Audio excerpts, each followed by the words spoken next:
World Refugee Day, a day in which the global community brings awareness to the plight of individuals and families who have been forcibly displaced.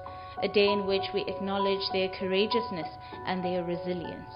There are over 50 million refugees and asylum seekers in the world, and with each passing day, thousands more take up that status due to various reasons. We spoke to Sally Gandalf of the Scalabrini Centre of Cape Town to find out more on this topic.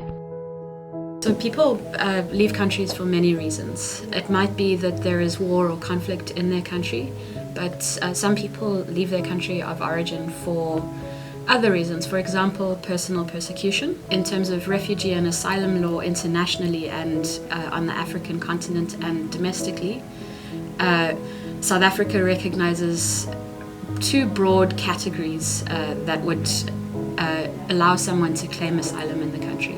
The first is personal persecution, and that could be for a number of reasons. It might be your political affiliation, it might be your sexual and gender identity or expression, it could be because you are a woman in an area where rape is used as a weapon of war, for example.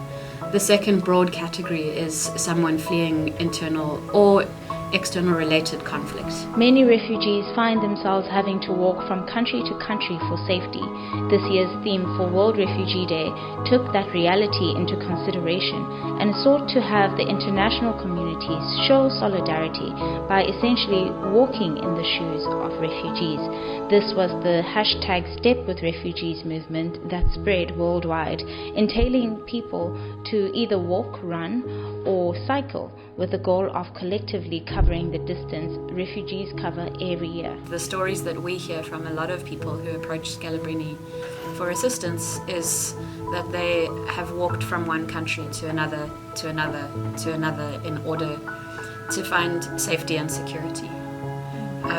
For example, people coming from Somalia have to walk long distances before they're able to eventually access other forms of transportation.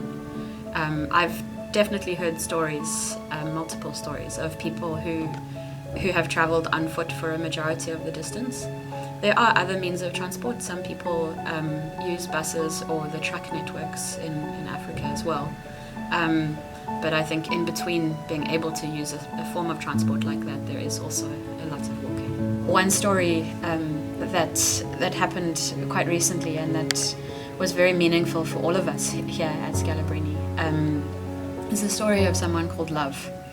And she had been living in South Africa as a stateless person. That's someone who can't prove their nationality. And that means that you don't have any type of documentation, including access to documentation through the refugee or asylum system. So she couldn't open a bank account, she couldn't even get married. She had a child, she couldn't register the birth of the child. You can imagine if you have no proof of your identity, how much that limits you. And Love was, she hustled and tried her best for herself and her child. And recently, through a piece of litigation that took a long time, litigation often does, she was declared stateless. And the importance of being declared stateless is that a country has to help someone who is stateless. And through proving her statelessness, we were able to see Love get citizenship in South Africa. And I say we referred the case, and the big win there was our legal partners, the Lawyers for Human Rights.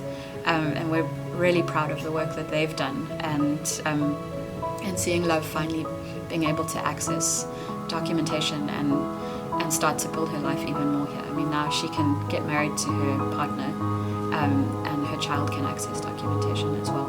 Sometimes a success story from a different platform or program in Scalabrini is just, or every time it's just as meaningful as a massive court victory. So someone who is able to start their own business and who went through the mentorship and personal development program in the women's platform, that's a huge success, and it has a knock-on effect not only for that person and her family, but also her community and also South African society.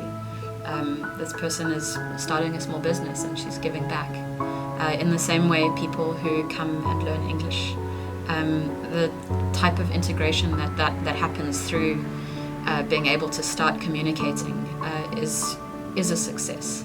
And so big successes are great, but sometimes the small wins are the things that keep pushing you and ensure that the work that we do is meaningful, not just in a courtroom, but to individuals.